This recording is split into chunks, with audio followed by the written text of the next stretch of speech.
எப்பவுமே மோடி தான் வெளிநாடு செல்வார். ஆனால் இப்பொழுது நம்ம தமிழ்நாட்டின் டேடி வெளிநாடு போயிட்டு வந்திருக்கார்.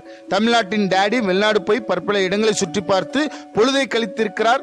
ஈவேராவின் படத்தை திறந்திருக்கிறார் என்பது தமிழன் என்கிற முறையில் அப்பாவின் மகிழ்ச்சியே எங்கள் மகிழ்ச்சி. ஆனால் பல்வேறு முதலீடுகளை ஈர்க்கச் சென்றேன் என்பதுதான் அப்பாவின் அறிவு அருமை பெருமைகளை தெரிந்த எம்மை போன்றோருக்கு வேடிக்கையாக இருக்கிறது.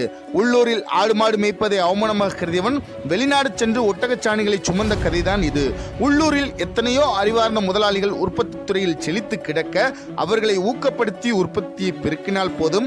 அவர்கள் செய்த உற்பத்தி பொருட்களை வாங்க வெளிநாட்டு நிறுவனம் போட்டி போட்டு வரும். அதனால் அந்நிய முதலீடு பெருகும். உள்ளூர் உற்பத்தியாளர்கள் தொழிலாளர்கள் வளம் பெருகும். இவர்கள் அப்படி செய்யாது வெளிநாட்டு முதலாளிகளை வரவழைத்து இடம் கொடுத்து மின்சாரம் கொடுத்து வேலைக்கு குறைந்த சம்பளத்தில் ஆட்கள் கொடுத்து அவனுக்கு தேவையான எல்லா அனுமதியும் கொடுத்து வெளிநாட்டு முதலாளிகளை வளப்படுத்துகிறார்கள்.